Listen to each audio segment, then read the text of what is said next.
O Agenciamentos Contemporâneos é uma iniciativa do Laboratório de Filosofia, Ciências Humanas e outros sistemas de pensamento, que conta com a parceria do Programa de Pós-Graduação Profissional em Filosofia, Núcleo Montes Claros, e o apoio da Coordenação Didática do curso de Filosofia da Unimontes. O Agenciamentos Contemporâneos procura abrir espaço para que pesquisadores, vinculados à academia ou não, possam apresentar suas considerações sobre problemas relevantes, privilegiando uma conversação transversal com um pensamento conectado à pesquisa, ao ensino e demais práticas cotidianas.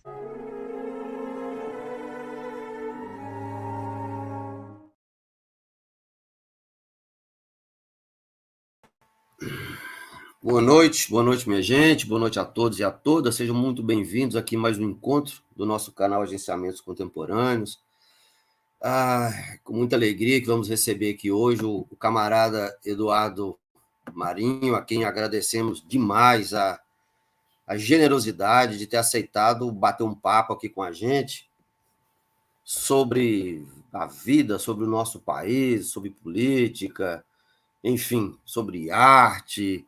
Vamos bater no papo. Eduardo, obrigado demais, viu, por ter aceitado. A gente sabe da sua correria aí e obrigado de coração. Oi, mas eu que agradeço. Se o que eu puder passar tiver algum proveito, já estou recompensado. Não, tá tudo certo. E há muito tempo eu estava com a gente aqui do canal, estava com a ideia de te convidar, e aí assistindo um papo seu aí numa dessas lives, você havia comentado, eu acho que foi com o Conde, havia comentado dessa que não tem sido convidado muito para discussão na academia, na universidade e tal.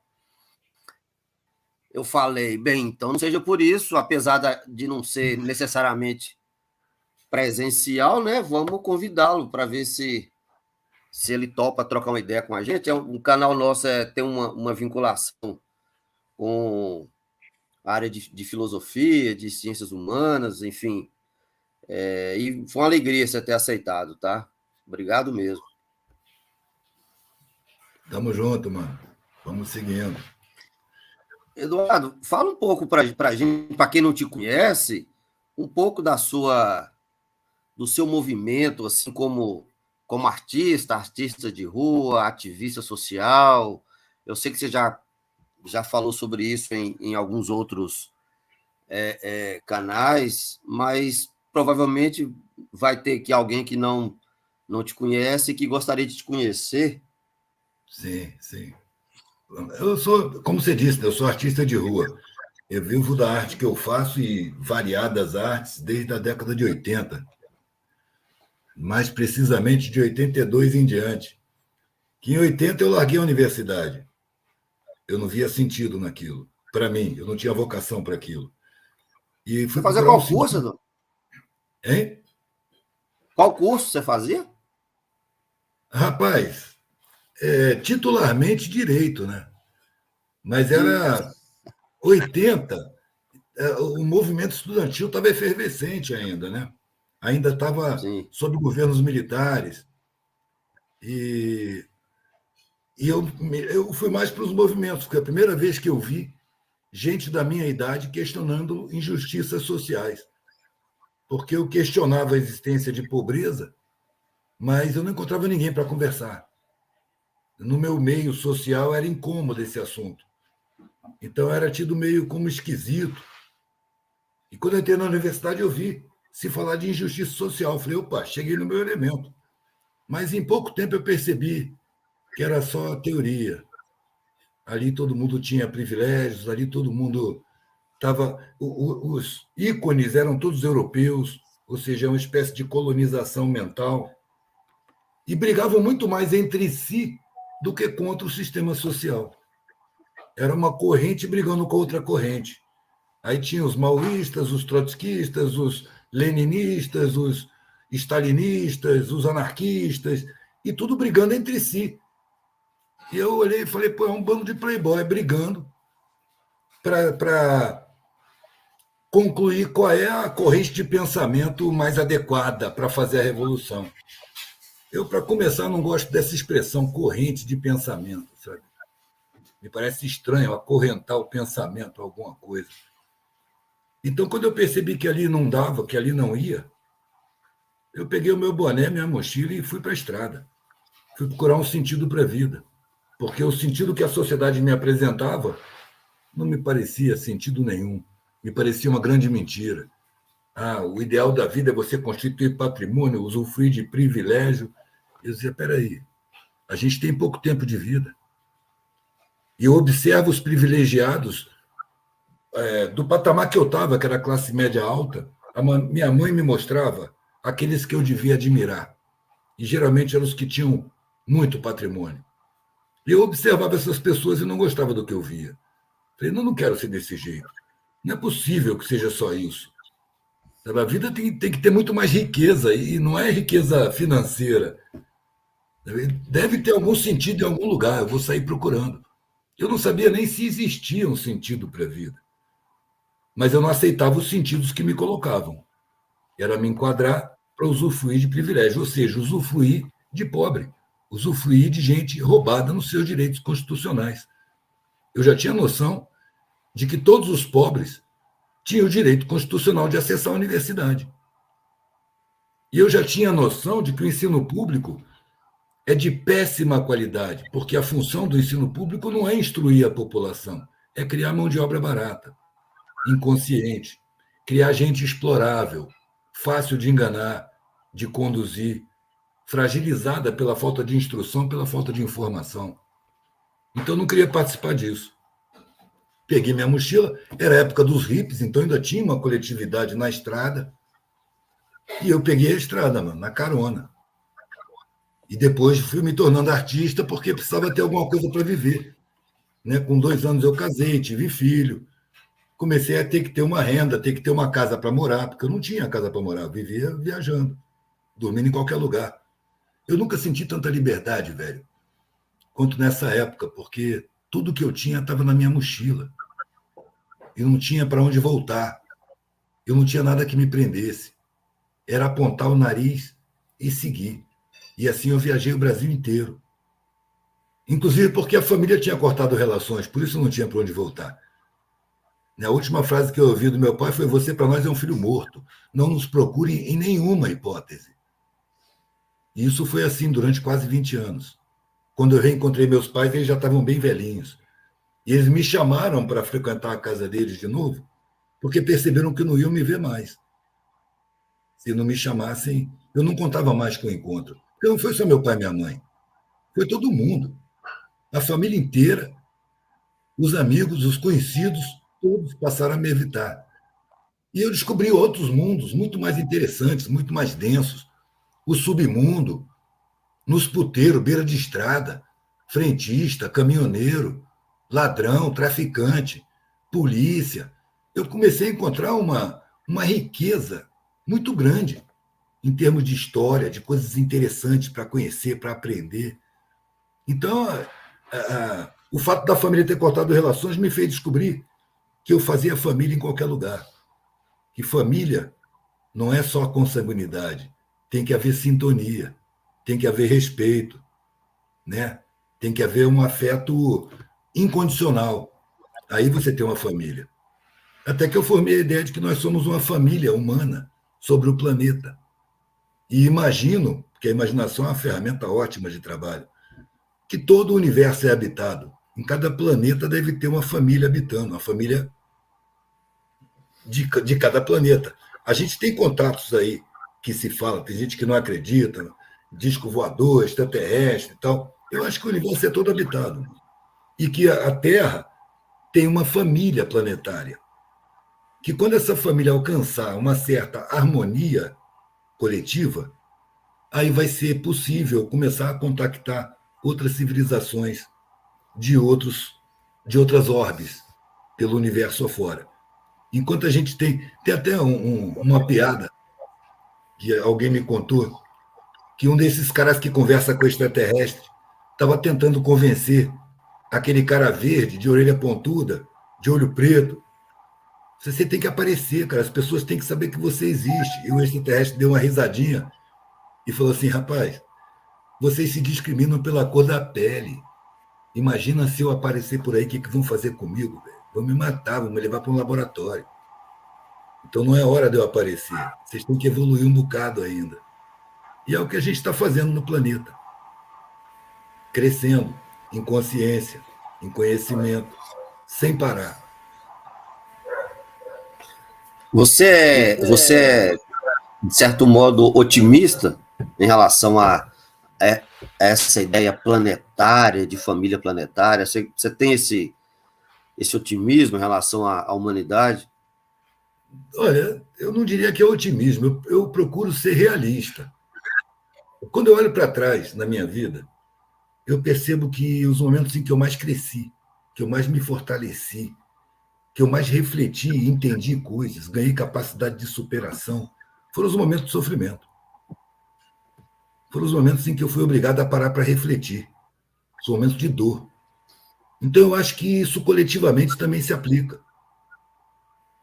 Onde é que eu estou vendo o maior movimento anticolonialista do planeta? Na África. O continente mais colonizado, mais desprezado, mais periférico, mais expoliado. É ali que está nascendo o anticolonialismo. Aquele grupo ali do Sahel, Mali, Burkina Faso, Níger, que está criando uma autonomia, expulsando os colonizadores, produzindo uma autoestima e investindo na sua própria população. Isso é um exemplo para o planeta inteiro. Eu sempre disse para os revolucionários acadêmicos, velho, a revolução só pode vir do alicerce, mano, de baixo. É dos que carregam pedra. Não tem como você fazer uma revolução a partir da academia. Você tem que trabalhar com os de baixo. É a periferia que pode fazer a revolução. Os que podem construir uma sociedade menos injusta são os mesmos que constroem a sociedade injusta como ela é. É só uma questão de tomada de consciência. Mas eu vejo que a pessoa acessa conhecimento, aí já quer conduzir as massas, aí já quer liderar os trabalhadores. E por aí não funciona. Isso é arrogância. Seria melhor levar o conhecimento para junto dos trabalhadores e servir como quem serve ao irmão, não como quem ensina. É compartilhar conhecimento. Porque eles têm direito a esse conhecimento acadêmico, só não têm acesso. Eles foram roubados desse direito constitucional, pela própria estrutura da sociedade. Mas eu acho que os movimentos estão acontecendo. Vou te dar um exemplo bem breve. Há um tempo atrás eu entrei em Acari, um complexo de favela que tem no Rio de Janeiro, que eu ajudei a decorar o centro cultural deles, fiquei amigo, de vez em quando eu aparecia lá. Aí uma vez eu apareci e tinha um cara tomando conta do centro cultural e os outros artistas estavam todos nas suas funções, ganhando a vida. E tinha ali a garotada da favela, ou jogando ping-pong, ou vendo vídeo, ou vendo revista, ou trocando ideia, ouvindo música. Não sei, mas o cara estava ali, parado, olhando para a parede quando eu entrei. Ele olhou para mim e falou: porra, Edu, que bom que você chegou, cara, senta aqui, vamos trocar uma ideia. A favela é muito alienada, mano. Essa mentalidade dessa garotada aí é tudo teleguiada, velho, é tudo consumo, tudo... Como é que a gente faz para resolver isso? Eu falei: parceiro, tem décadas que eu frequento favela. Eu já morei em favela. E eu nunca tinha visto ninguém reclamar de falta de consciência na favela. Não é um passo no processo? Hoje eu vou em diversas favelas e tem gente lá, criando foco de informação, formando centros culturais, reclamando de alienação. Antigamente, nas periferias, você encontrava resistência, você encontrava revolta, mas você não encontrava questionamento social. Hoje você encontra. Ou seja, o processo está caminhando. Só que não caminha no ritmo que o nosso ego exige. Eu quero ver o mundo justo. Eu não vou ver o mundo justo. Eu estou participando de um processo que tem centenas de milênios. O que é uma vida nesse processo? É um passo numa caminhada infinita. Minha vida é um passo nessa caminhada. E o que eu quero? Eu quero gostar do meu passo. Eu quero dar o meu passo na direção que eu escolher, não na direção que eu fui programado, condicionado, induzido, ameaçado para seguir. entendeu? Eu quero definir para onde eu quero ir, o que eu quero fazer e o que eu quero da vida. Fora dos padrões impostos, porque eles são hipócritas, são mentirosos. E é um movimento de meio que de ir e vir, de altos e baixos, né? A gente acredita que ele é necessariamente retilíneo, e não é assim que funciona. Não, não é. Né? Inclusive porque os que estão usufruindo dos privilégios estão de olho, fazendo tudo para impedir esse processo, criminalizando qualquer movimento popular. Os caras criminalizam até o próprio Estado, mano. Quando se fala em corrupção, não se fala de mercado, se fala de político. É. Como se ele não fosse comprado pelo mercado. Entendeu? Você criminaliza o Estado, desmoraliza o Estado e aponta o mercado como a fonte das virtudes. Ali é competência, honestidade. E é uma grande mentira. É do mercado que parte a corrupção. É no mercado que estão os corruptores. Na política pode estar os corruptos, inclusive porque eles são eleitos pelo próprio mercado. Porque os donos do mercado também são donos da mídia. Eles difamam, eles fazem a cabeça da população, eles enganam, eles criminalizam, eles amedrontam, usam muito medo. Eu fiquei comovido de ver uma velhinha, mano, preta, evangélica, ajoelhada, chorando, pedindo a Jesus para livrar o Brasil do comunismo que o Lula representava. O que acontece com essa senhora? Ela foi roubada no seu direito à instrução, à informação, à própria formação humana. Ela ficou frágil, como a grande parte do povo. Ele é frágil aos influenciadores, altamente formados, conhecedores de psicologia do inconsciente, de antropologia, de sociologia. Rapaz, o mercado de consciência paga muito bem. Você vende a sua consciência, você enche o rabo de grana, de prestígio social. Você se pega com a sua consciência e você vai ser marginalizado, vai ser perseguido, vai ser ameaçado, porque a sua vida vai passar a ser uma denúncia. É só você exercer a sua consciência. É sempre recomendado que você olhe para o outro lado. Não fala nada, não comenta isso. Ninguém questiona, ninguém fala nisso. Eu ouvi isso desde a infância. Mãe, por que tem pobre? Ninguém pensa nisso, meu filho. Sempre foi assim, sempre vai ser. Depois eu ia para a escola e percebia que nem sempre existiu o pobre. Foi uma criação social. Quer dizer, a gente tem muita pressão psicológica em cima para se acomodar. O pessoal da classe média é fácil, porque eles têm privilégio para perder. Então, quem pode fazer revolução é quem não tem nada a perder. Por isso que eu digo, são os de baixo. Esses é que podem fazer revolução.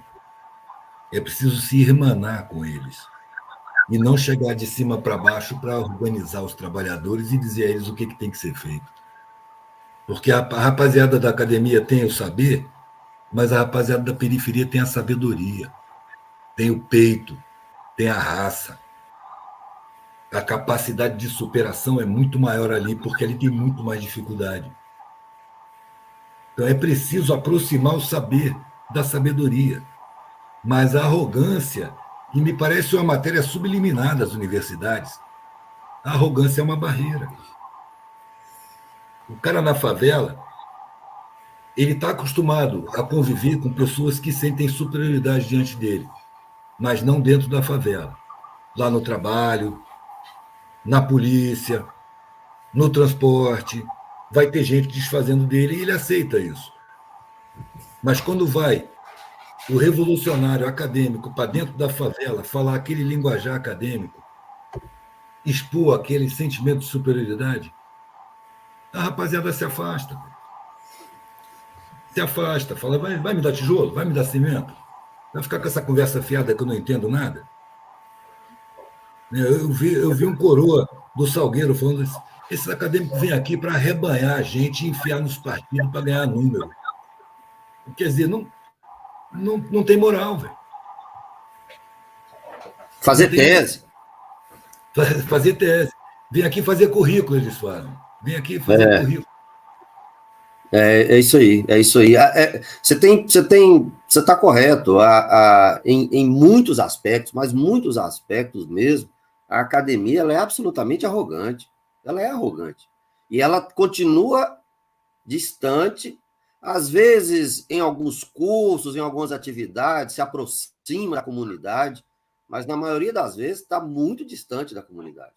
Sim. Entendeu? E Muito quando distante. se aproxima, se aproxima na ponta dos dedos. Não se aproxima de verdade. Não troca afeto. Entra na favela com medo, com distância, com estranhamento. É uma gente estranha, uma gente diferente, sabe, que você não entende muito bem, mas que você acha que está ali fazendo um favor. Aí não funciona. É preciso se irmanar, viver junto, sentir junto, olhar de igual para igual, ter respeito. Porque eu acho que essa arrogância ela é induzida, ela é estratégica, ela não é casual, não, ela é deliberada. É para afastar o conhecimento da maioria. Você cria um gueto de classe média que tem o conhecimento. E esse conhecimento deve ser aplicado no mercado, não na sociedade. É para você ganhar dinheiro, para você garantir seus privilégios, para não ficar pobre. Não pode questionar, não questiona não que você vai ser perseguido. Eu fiz umas incursões, entendeu? Dentro do Banco do Brasil, eu fui militar de carreira no Exército, larguei no segundo ano, e toda vez que eu questionava, me acenavam com os privilégios. Olha, aqui você tem tantos privilégios que é melhor você ficar quieto, calar a boca e não perguntar nada. Qualquer questionamento era reprimido em nome dos privilégios. Para mim, isso aí conforma o mercado de consciência. Eu rendo a minha consciência para manter meu nível de meu padrão de vida. Teve um juiz lá em Mato Grosso do Sul que ele condenou um grande latifundiário que matou um sem teto, um sem terra, não sei, matou um pobre. E quando ele condenou o cara, ele começou a ser ameaçado de tal maneira que ele teve que mandar a família embora do estado e foi morar no fórum, cercado de policiais fazendo a segurança dele. Por quê? Porque ele não abriu mão da consciência dele. Ele viu que o fazendeiro era um criminoso e condenou o fazendeiro. Ou seja, um juiz corajoso, porque a maioria se rende. O privilégio enfraquece. É o que eu sempre digo. Dificuldade fortalece a gente. A gente superar a dificuldade fortalece. E privilégio enfraquece a gente. Deixa a gente com medo de perder privilégio. Então é fácil você chantagear a classe média. Por isso que a polícia não vai de porrada e tiro para cima da classe média, vai de porrada e tiro para cima da classe baixa. A classe média é fácil de você seduzir, de você coagir, de você ameaçar, de você manter na linha. Não foi à toa que a minha família cortou relações comigo, relações afetivas, porque eu abri mão de todos os privilégios deles. Falei, vou procurar um sentido para a vida. Para eles isso foi imperdoável. Foi uma atitude de desprezo. Foi uma atitude de arrogância, de egoísmo. Eles tinham que me desqualificar. Porque se eles entendessem os meus propósitos e o que me movia, a vida deles perderia um bocado de sentido. Meu pai era coronel do Exército. Minha mãe era funcionária pública do INAMPS, de nível superior. Entendeu? Então, quando eu coloco que a sociedade é formada para servir os de cima e explorar os de baixo, eles não se situam nisso. Não é assim que eu vejo, não é assim que eu quero ver, não é assim que eu posso ver. Você é maluco. E eu tive que ir num psicólogo, tive que ir num psiquiatra. Como o psicólogo falou que eu não estava desequilibrado e o psiquiatra falou que eu não estava doido, aí eu tive que ir num padre, que eu só podia estar endemoniado. Você está de sacanagem. Mano, foram 3 passos. Depois eles cortaram relação comigo. Eu ia te perguntar justamente isso, se for recomendado para você procurar alguma ajuda das áreas psi, que geralmente é esse o caminho, né? Claro. Mas espantava as pessoas a minha coerência. E os caras me dispensavam rapidinho. Ah, você não tem nada que fazer aqui, não.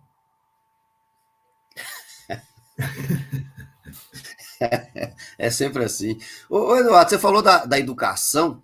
É engraçado, né? Professores, eu sou professor e tal, a gente, principalmente nesses últimos tempos aí, nós sofremos muito com a ideia de que, com a coisa que nós doutrinamos os alunos e tal, essa bobagem toda, e eu costumo dizer o seguinte: antes fizéssemos isso mesmo, antes a gente atuar nesse sentido, porque quando você fala de educação, de formação, eu acho que a gente não precisaria necessariamente implicar com o ensino formal, né? Também, mas não só, porque a quantidade de votos que a extrema-direita, na última eleição, por exemplo, na penúltima eleição, que o antigo presidente teve, vindo de estudantes de universidade, de professores, foi muito grande.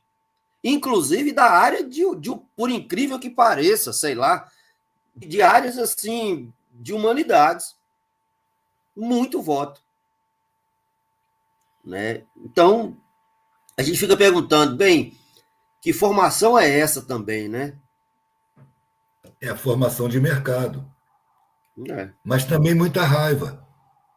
Esse, Sim. esse governo que foi eleito há 4, 5 anos atrás, ele catalisou toda a raiva, todo o ódio. Era um governo de ódio. E as pessoas têm um ódio sem direção. A gente sente que a sociedade é injusta, mas não entende onde, como, por quê. E aí recebe essa bagagem que já vem lá do princípio do século passado, com o tal do Buarque, de Holanda, sabe, que o Estado é corrupto. Os políticos são corruptos. Então, esse ódio, ele se canalizou através desse indivíduo e desse grupo contra a política convencional. O cara ainda conseguiu se apresentar como uma coisa nova, apesar de quase 30 anos de parlamento, né? Cheio de rachadinha no caminho. Ele foi apresentado pela mídia como um antipolítico. Mas qual era a função? A função não era eleger o cara, a função era afastar do governo pessoas que estavam colocando os pobres em universidades, abrindo espaço para pobre em áreas restritas a outras classes. Pobre pegando avião. Eu peguei um avião, tinha um senhorzinho de chapéu nordestino com um cajado andando pela primeira vez de avião para conhecer os filhos em São Paulo.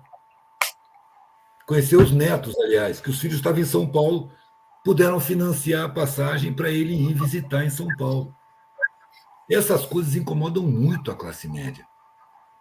Incomodam muito os de cima.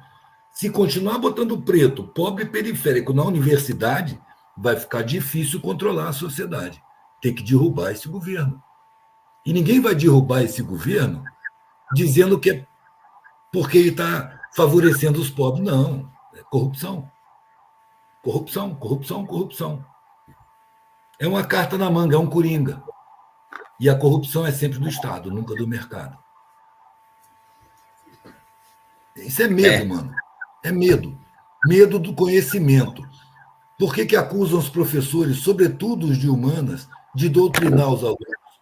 Porque o conhecimento que essas pessoas tratam denuncia a sociedade, como falcatrua que é. Então tem que criminalizar esses caras. São todos doutrinários, são todos comunistas, são todos ateus, são todos pedófilos, são todos maus. É comum, é comum. Na história do Brasil, desde Solano Lopes. Solano Lopes era um ditador sanguinário. Ué, e o rei é o quê?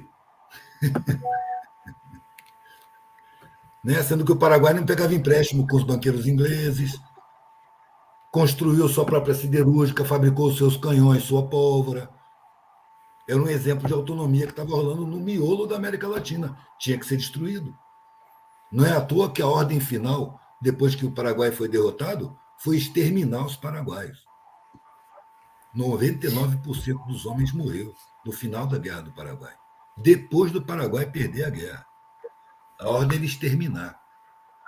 Porque é inadmissível para os banqueiros um povo soberano.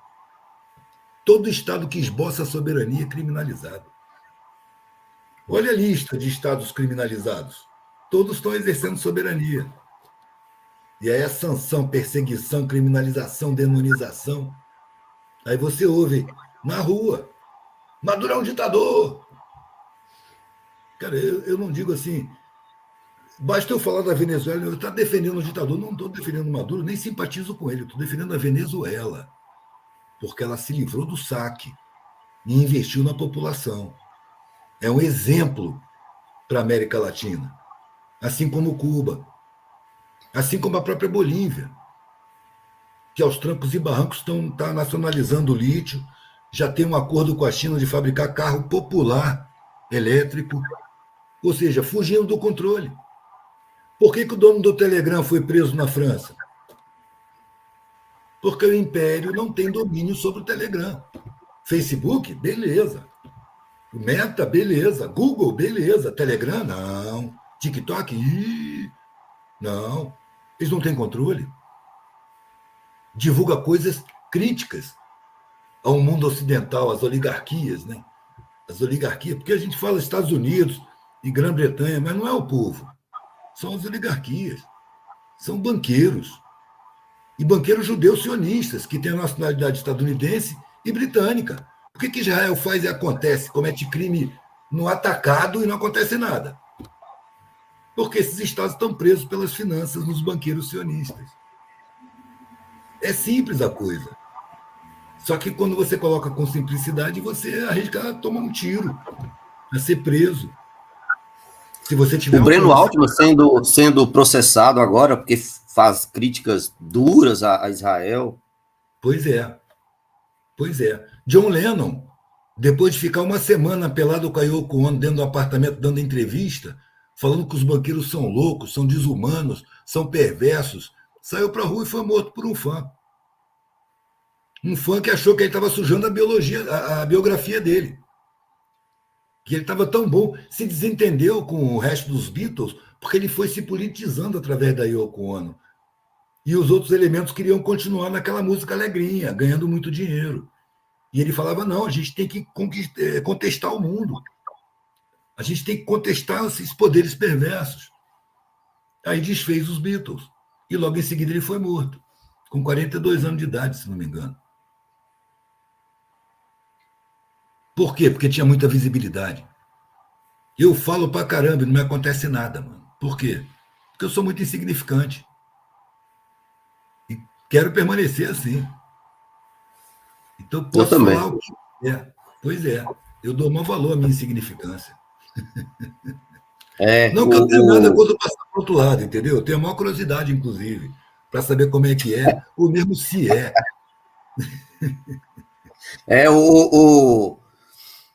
Um autor que eu gosto muito, né, o Deleuze, vai falar do imperceptível, a importância de nós nos tornarmos imperceptíveis, entendeu? Darmos as porradas e ninguém nos tornarmos para eles insignificantes.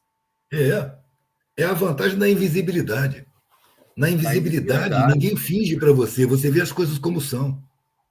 Né? Debaixo de desprezo, você fica só ali. Quer saber a personalidade de uma diretoria de uma grande empresa? Pergunta para a mulher que serve o cafezinho. Pergunta para o porteiro lá embaixo.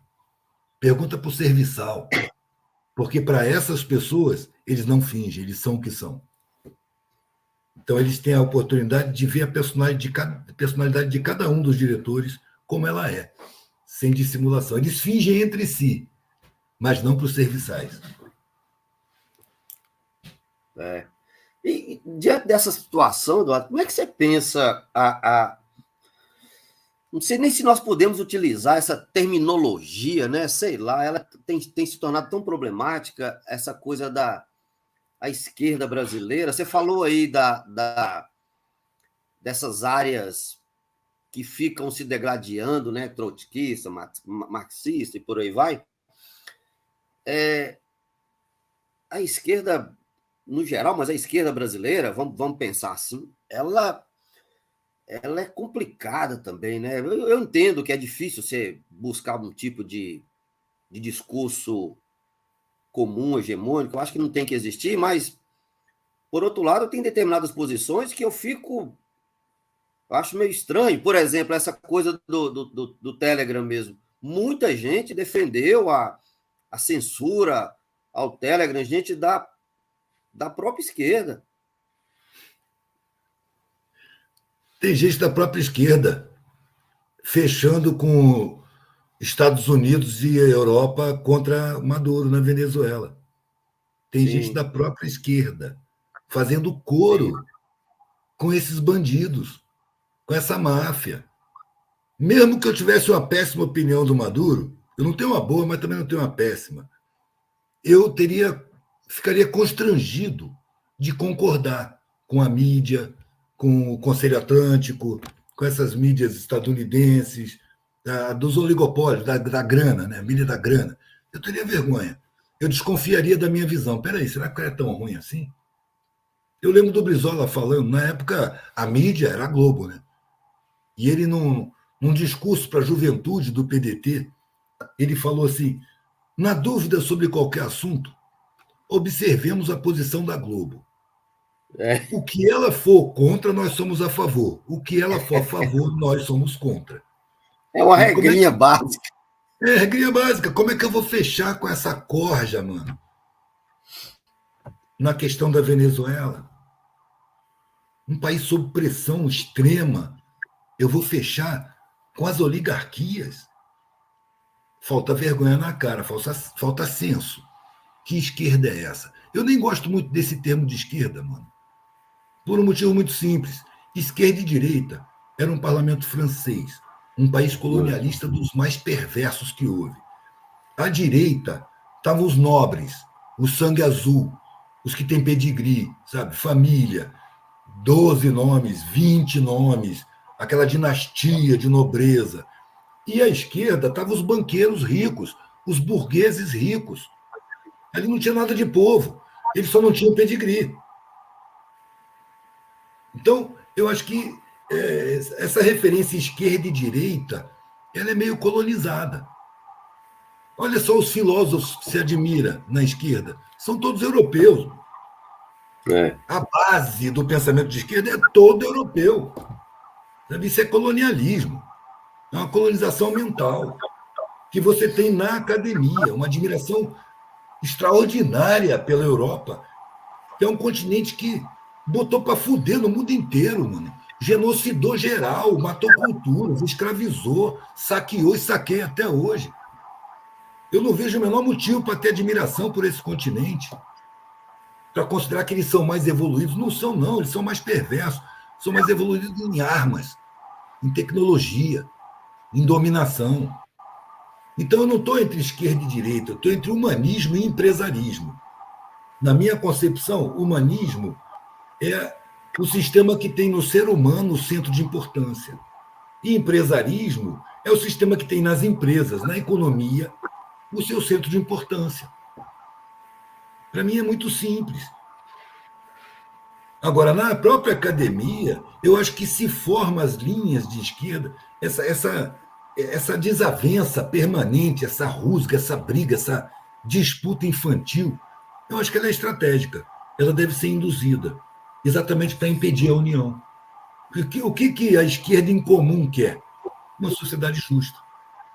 A briga é pela disputa pelo caminho. Qual o caminho que nós vamos seguir? É esse aqui, não, é aquele ali. Você está errado, aí começa a brigar entre si. Eu lembro que eu estava na universidade, velho, só passei 10 meses na universidade e fui embora.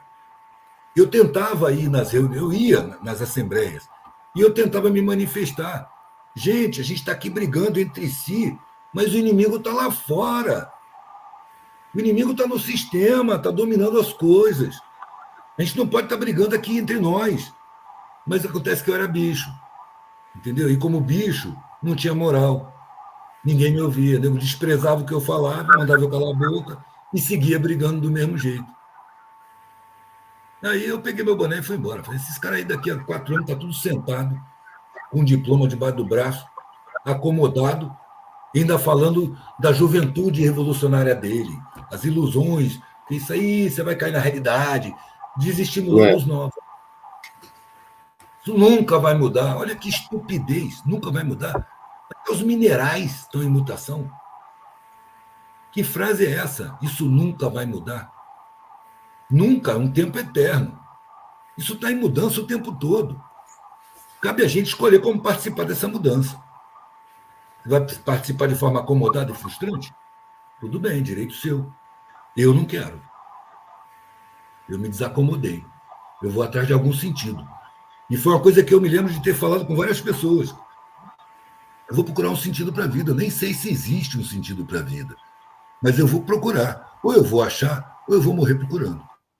Porque o sentido que me Tem uma aqui que perguntou se você se você achou, se você encontrou.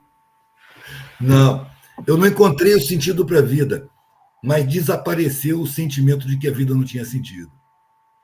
Entendeu? Eu não achei um sentido objetivo. Esse é o sentido da minha vida. Não. Não, mas a vida se tornou tão interessante no meio das dificuldades, no meio do submundo, no meio dos acontecimentos que eu passei a viver, mesmo com a perseguição policial, sendo suspeito em bairro rico, mesmo sendo preso por suspeita, tomando umas porradas para entregar alguma coisa que eu nem sabia o que era. Mesmo assim, a vida ficou mais interessante. Não é, eu não tive aquele sentimento assim, achei o sentido. Mas eu tinha o sentimento antes de que nada fazia sentido. E esse sentimento desapareceu. A vida ficou interessante. Entendeu? Era muito aprendizado. E quando eu comecei a colocar meu pensamento no meu trabalho, eu comecei a encontrar instrutores a todo momento. Porque uma coisa é você vender adereços, decorações, brinquinho, pulseira e colar. Outra coisa é você vender frases. Broxinho, mas com frases reflexivas. Vergonha não é mudar de ideia, vergonha não ter ideias para mudar. Loucos abrem caminhos que mais tarde serão percorridos pelos sábios. Por tão poucos terem tanto, é que tantos têm tão pouco. Quando eu comecei a botar isso no trabalho, o nível do meu público melhorou muito. Que quem gostava do meu trabalho era gente reflexiva, eram exceções à regra. E essa gente reflexiva, como eu era muito novo, em geral era mais velha. E se comovia de ver um cara com meu aspecto, cabeludo, maconheiro, hippie, com densidade reflexiva.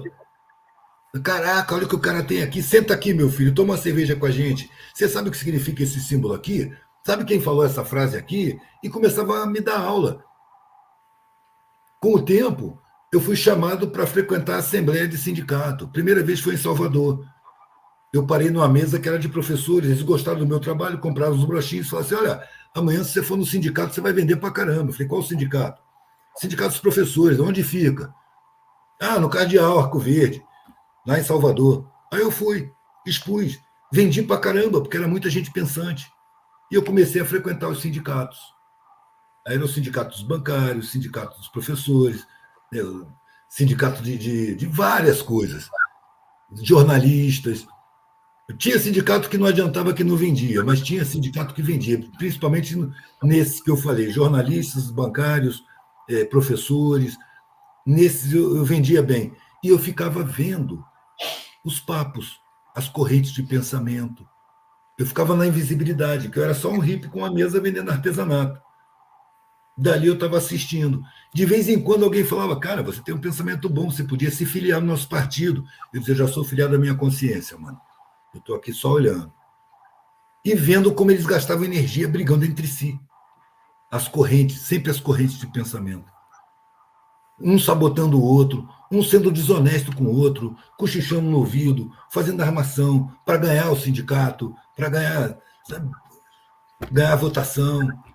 Mas, cara, não vai. Esses caras não vão. A proposta social é boa, mas não vão. Não vão. Porque não desce do pedestal. Todo mundo é cheio de razão. Falta humildade, mano. A pessoa arrogante, ela confunde humildade com humilhação. Então ela não percebe o privilégio da humildade. A humildade permite que você se corrija, que você reconheça seu próprio erro. A arrogância não. A arrogância você esconde o seu erro. Você reafirma ele.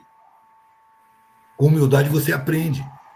Com a faxineira, com o porteiro, com o motorista de ônibus. Você reconhece a sabedoria nos desinstruídos. Você leva em conta que os desinstruídos são desinstruídos deliberadamente pela sociedade. Porque o trabalho mais importante, mais imprescindível sem o qual nada funciona, é exatamente o trabalho de base, é o trabalho braçal, é o trabalho desinstruído. Sem o trabalho do desinstruído, não tem pós-graduado que trabalhe. É. Foi, provavelmente, deve ter sido um aprendizado muito grande o tempo que você ficou diretamente vinculado com os moradores de rua, né, Eduardo? Desabrigados, mano. Os Eu não uso desabrigados. porque morador de rua, Perdão, para mim, não existe, velho. São desabrigados. os desabrigados. São provas materiais de crimes de Estado. Porque está no Sim. artigo 6º que o Estado tem a obrigação de garantir moradia para todo mundo. Moradia, alimentação, ensino de qualidade, informação verdadeira. O Estado tem a obrigação e não cumpre. Então, são vítimas de crime de Estado. São crimes sociais. Não são inferiores, são inferiorizados. Não são ignorantes, são ignorantizados. É simples assim. Pois é, deve ter sido um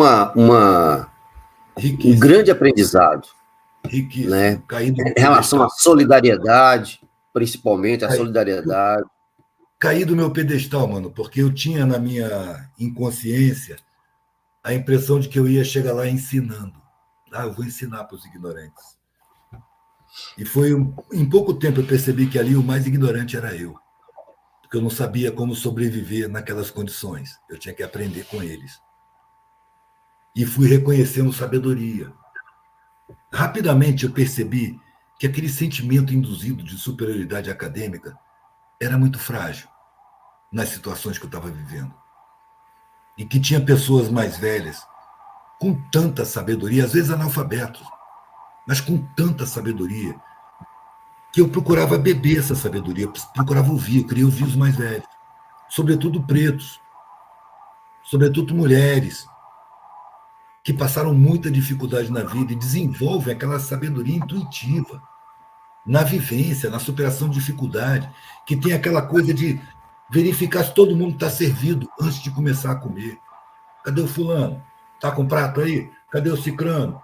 Porque na maioria das casas de pobre não tem nem mesa. Meus filhos foram criados comendo no chão. Foi só depois de adulto que eu pude botar uma mesa dentro de casa. E também não era preocupação para mim. E eu fui ganhando com essa sabedoria e percebendo a ingenuidade da arrogância acadêmica. E depois eu percebi que essa arrogância é estratégica. Hoje eu acho que ela já é colocada ali exatamente como uma cerca de arame farpado para o conhecimento ficar restrito e não escapar para os de fora, para os mais pobres. É a restrição do conhecimento para o uso do mercado e não para o uso social.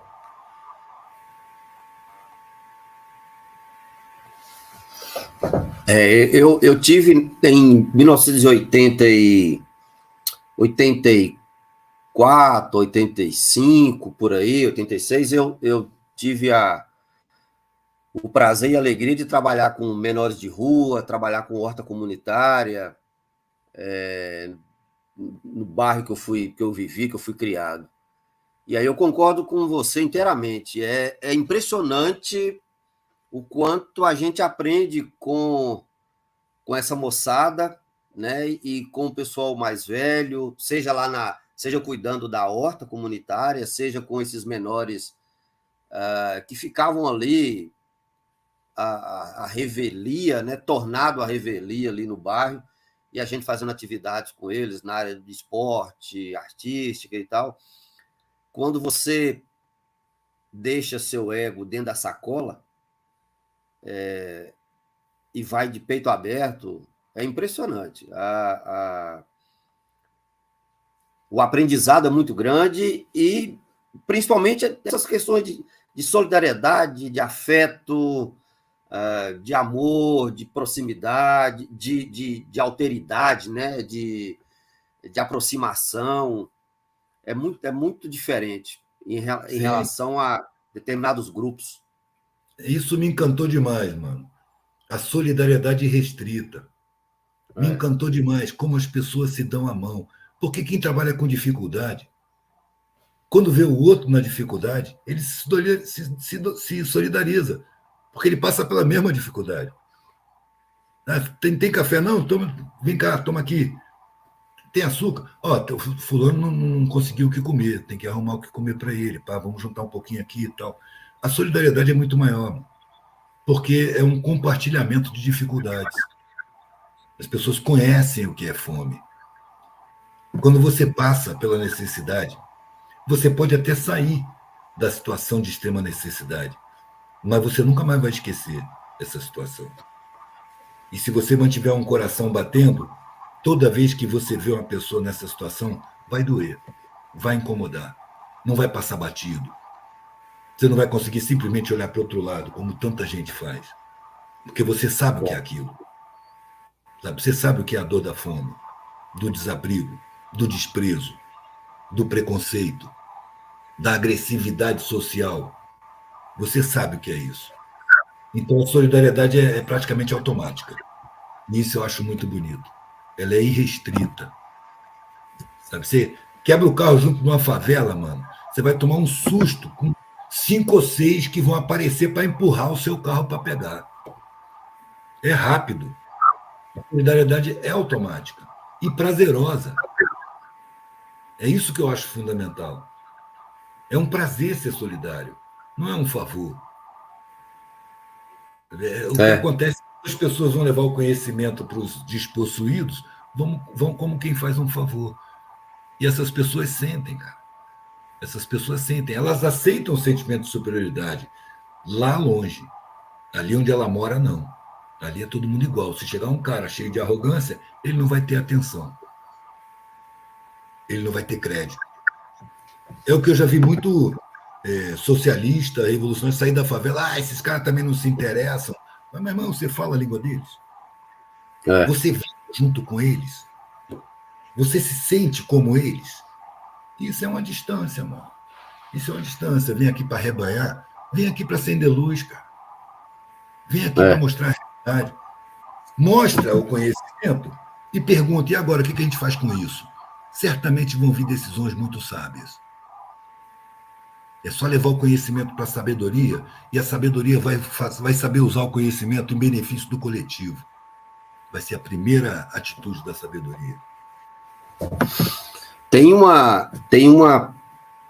algumas participações aqui. A Tatiane, achei muito bacana o que ela coloca aqui acerca da uma espécie de epidemia de cosplay de revolucionário que anda por aí. E na vida real... conheço ela. Eu conheço a Tatiane. Ela é lá de Juazeiro. Achei... Eu vou roubar, viu, Tatiane? Vou roubar esse termo. É isso mesmo. Tá cheio de cosplay de revolucionário por aí. Devia ir gente lá para aprender com ela. Isso. Como é que consegue criar vários filhos com um salário mínimo? Quantas virações não tem que fazer? Quanta resistência não tem que criar? Né? Quanta criatividade não tem que desenvolver? E ainda carrega um sentimento de inferioridade social, que é induzido nela também. Vê a pessoa bem vestida e se sente inferior. Eu tive um vizinho em Maragogipe, mano. Eu vivi uns dias, acho que umas 2 semanas, numa palafita, em Maragogipe, no côncavo do recôncavo baiano. E eu tinha um vizinho que era muito sábio. Ele foi pescador, mas teve um problema de saúde, então não podia mais ir para o barco. E ele pegava peixe com curral, ele fazia curral de peixe. E o curral que ele fazia era perto da minha casa. Então, eu ficava ali na pontezinha, conversando com ele, quando ele ia lá pegar os peixes.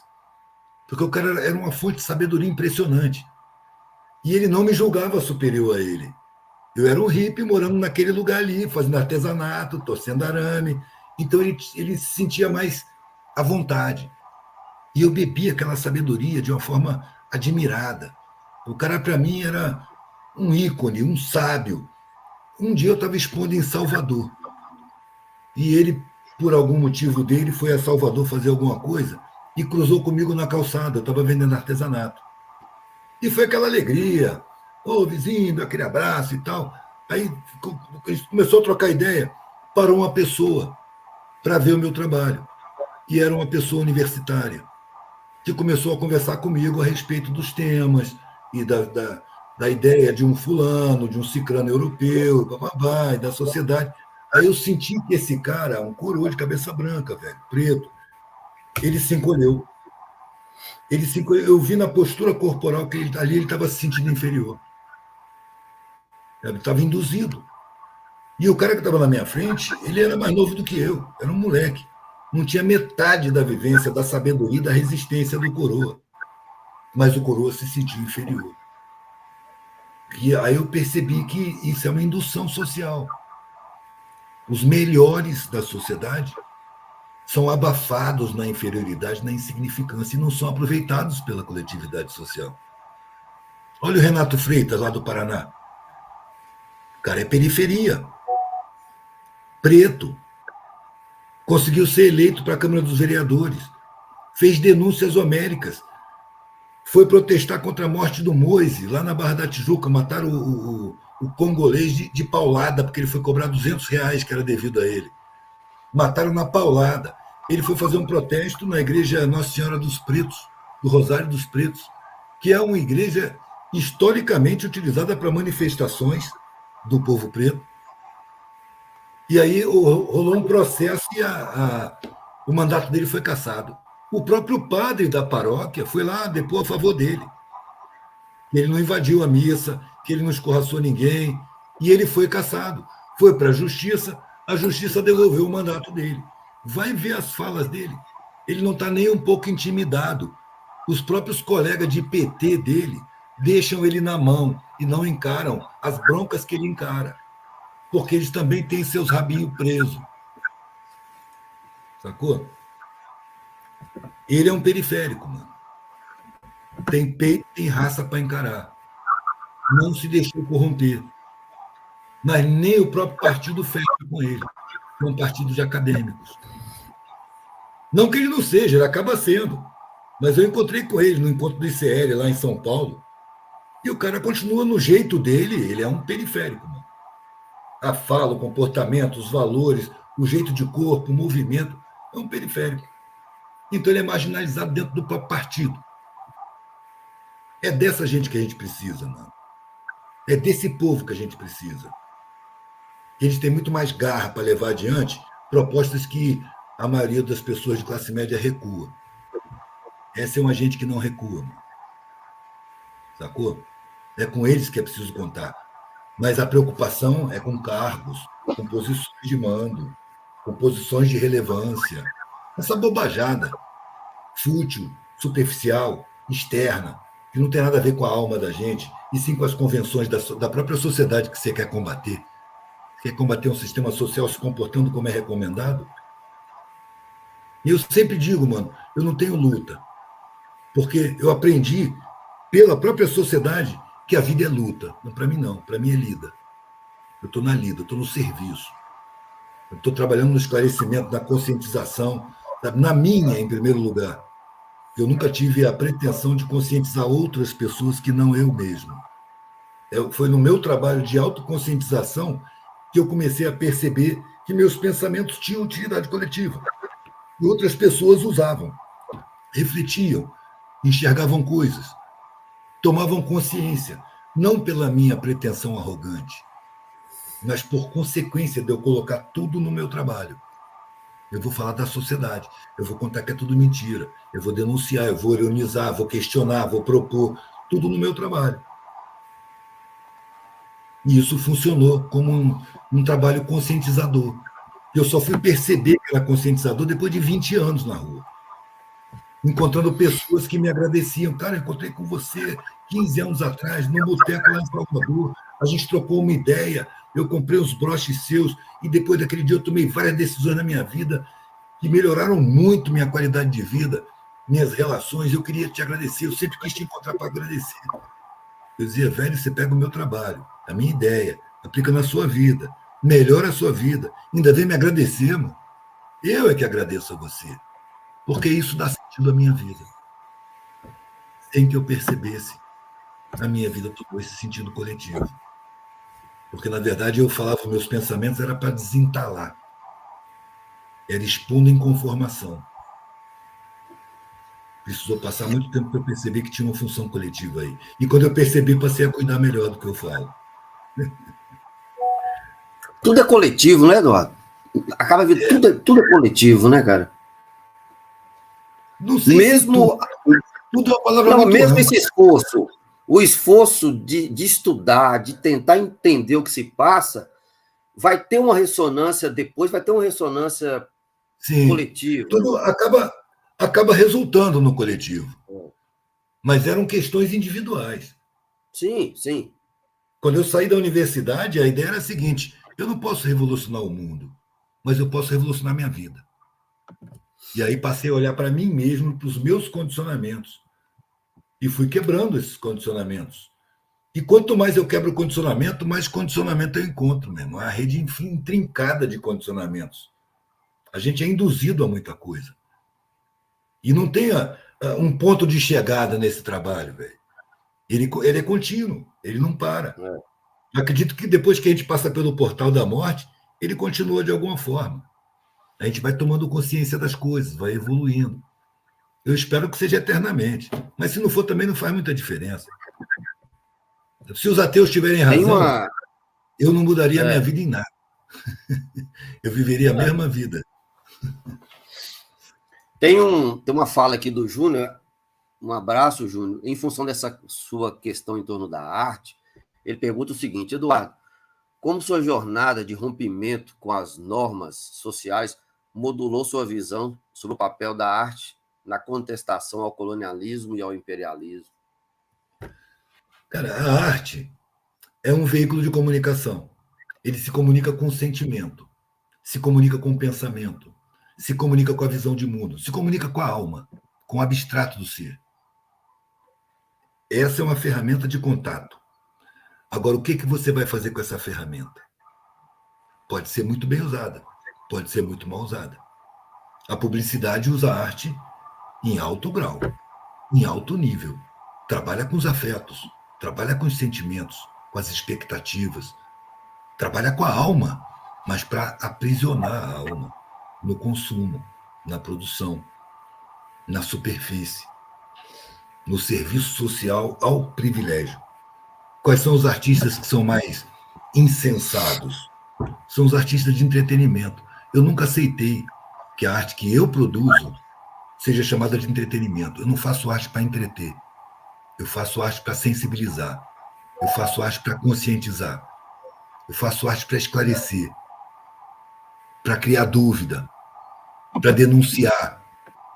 Eu uso a arte como uma ferramenta de melhoria social. Mas eu não posso cobrar isso de todos os artistas. Cada artista tem seu caráter, tem seus valores.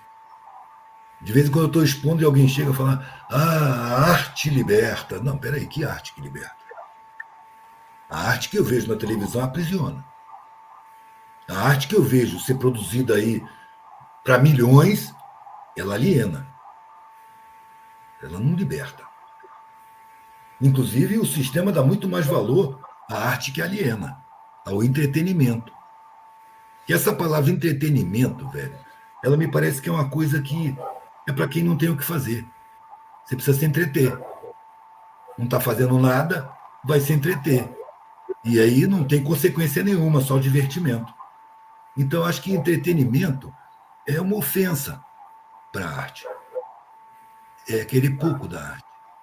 Você querer fama, dinheiro, reconhecimento, sabe, essa explosão é pouco para querer da arte. É muito pouco para querer da arte. A gente tem pouco tempo para estar aqui, mano. Sacou? O que é o espaço de uma vida nessa caminhada milenar? O que são 60, 70, 80, 90 anos? É um estalinho.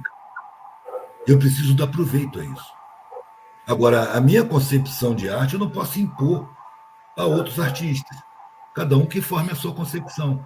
Eu não vou dizer que o cara do entretenimento está errado. Não, se ele se satisfaz com isso, é o papel dele.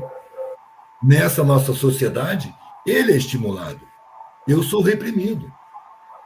Ele está certo. Eu estou errado na concepção social. Eu tenho que abrir mão.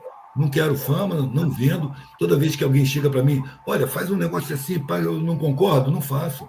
Eu não recebo, não tem dinheiro que pague para fazer uma coisa que eu não concordo. primeiro respeito que eu tenho que conservar é o meu respeito próprio. E uma coisa que eu percebi é que, para a sociedade me respeitar, eu tenho que abrir mão do meu respeito próprio.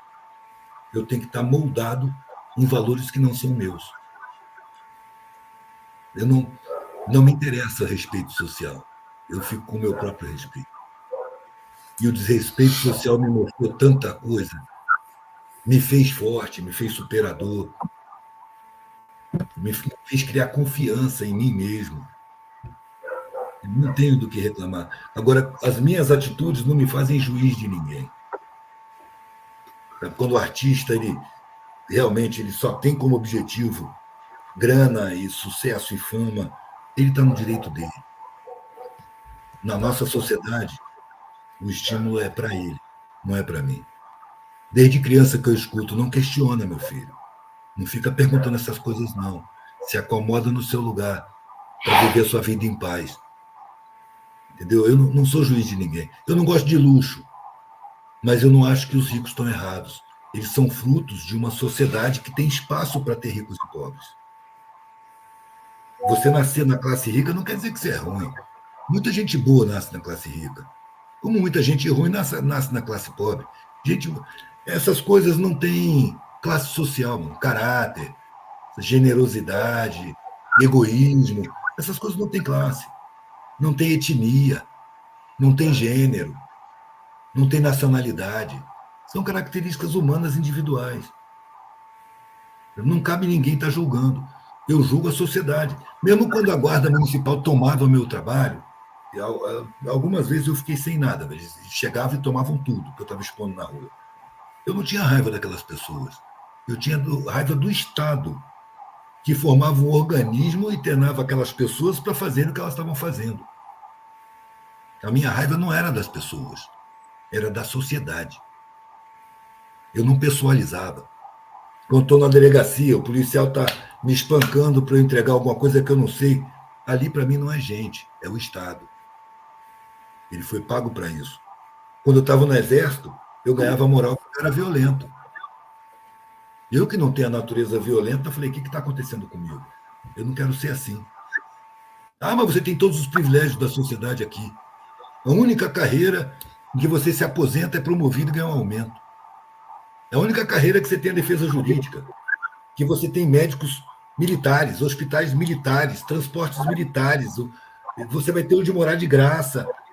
Para quê, mano? Para abrir mão da minha consciência? Não dá. Não dá. Está muito caro.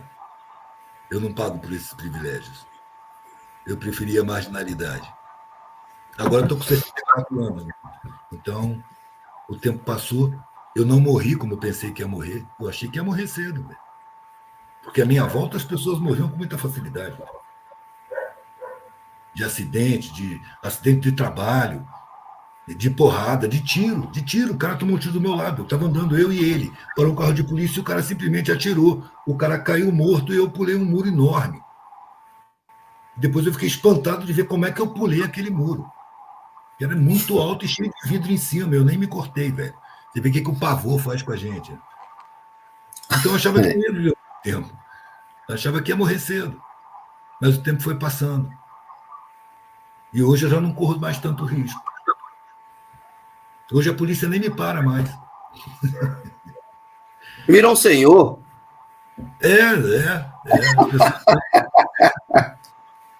O lance é que eu me sinto a mesma coisa.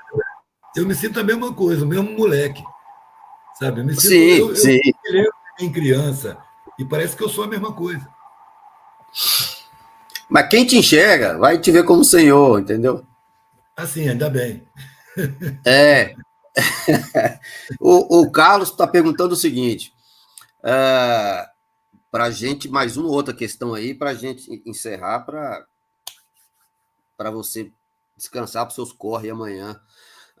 Um sistema que está cada vez mais perverso e que agora, paulatinamente, está tornando o homem obsoleto através das inteligências artificiais, né, das IAs.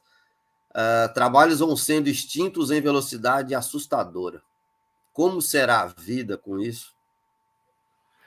Rapaz, essas coisas acontecem, impressionam e depois são assimiladas. A inteligência artificial, me parece que nem é inteligência e nem é artificial. Ela precisa do ser humano. E esse negócio de a sociedade está cada vez mais perversa é uma visão de uma única vida, mano. Porque a sociedade não está se tornando mais perversa, ela sempre foi muito perversa. Antigamente, as instituições eram mais perversas do que hoje. Você vê, Tiradentes, quando foi enforcado, estava na lei. Ele foi esquartejado em público, na frente das crianças. A família fazendo um piquenique para ver o enforcamento. Cortaram o cara em pedacinhos e penduraram ostensivamente em público, nos postes. Sabe? Hoje, isso seria um escândalo. Na época, não. Na época, estava na lei. Era isso mesmo. Existia a pena de emparedamento. Tu lembra? Tu já viu isso? O cara era condenado a ser preso numa parede. Os caras construíam uma parede para o cara ficar preso dentro. Existiam penalidades mais que perversas, né? Então, a sociedade não está se tornando cada vez mais perversa. Eu acho que as pessoas que chegam a essa conclusão, elas começam a perceber mais a sociedade e começam a perceber a perversidade social. Aí acha que está piorando. Não está piorando, não. A sua visão é que está se ampliando, meu amigo. Você está vendo o que você não via antes, que já estava aí. Então não tem mais perversidade. É a mesma, só que está se trabalhando nisso. Existe também mais sensibilidade. Só não chegou nas instituições ainda. Isso que a gente tem que fazer chegar. É trabalho periférico. A gente tem que ir para a periferia, mano, porque é a base da existência social, é a base da revolução social. Se não vem da periferia, velho, não vem. É preciso botar isso na cabeça. Não vem da academia. Eles estão sentindo a coisa, né? Exato. É quem trabalha com dificuldade. É o que eu te disse, mano. A classe média tem muito a perder. É preciso contar com aqueles que não têm nada a perder. Eles são mais capazes e são, vamos dizer assim, inameaçáveis. Eram os black bloc que ia na mangueira, ia com os compensados, mano, para peitar bala de borracha. Os caras valentes, mano. Cheio de vontade. Vem de onde? Da periferia. É preciso parar de olhar a periferia, velho, com pena, com superioridade. Lamentar. Não. Tem que chegar lá e falar, e passar o conhecimento, procurar os que querem saber. Está cheio de exceção na periferia. Tem exceção em qualquer classe, mano. Entre os ricos tem exceção, entre os médios tem exceção, entre os pobres tem exceção. E é com as exceções que a gente tem que trabalhar. Porque as exceções periféricas, elas levam para dentro da periferia o que elas entenderem. Tem um poder de contaminação enorme, porque fala a mesma língua, entendeu? Vibra a mesma frequência. Então é preciso trabalhar com essas pessoas. De cima, não vem nada, mano, só chuva. É como a raiz, né? Você usou uma expressão bacana aí de que é contaminar. A gente tem que contaminar e, especialmente, ser contaminado também, né? Exato. É bacana. Ai, querido, eu acho que estamos chegando aí a 1h15 de prosa. Está mais do que bom, porque senão nós vamos... Rapidinho. Senão nós vamos ter que abrir uma cerveja e vamos que vamos, né? Então... Meu irmão, eu vou aí em Montes Claros para a gente tomar essa cerveja. Estou só arrumando a Kombi. Estou só arrumando a Kombi. Eu estou só arrumando a Kombi para poder botar na estrada de novo. Ah, que maravilha. Pois, vindo, é só falar, Alex, estou chegando, vamos para o mercado tomar uma cerveja, vamos conversar. Vamos conversar. Tá entendeu? Vai ser uma alegria. Vai ser uma alegria. A minha colega Ellen já está aqui toda feliz, ó. Vem mesmo. Entendeu? Vai ser uma alegria recebê-lo aqui, trocar uma ideia. E, enfim.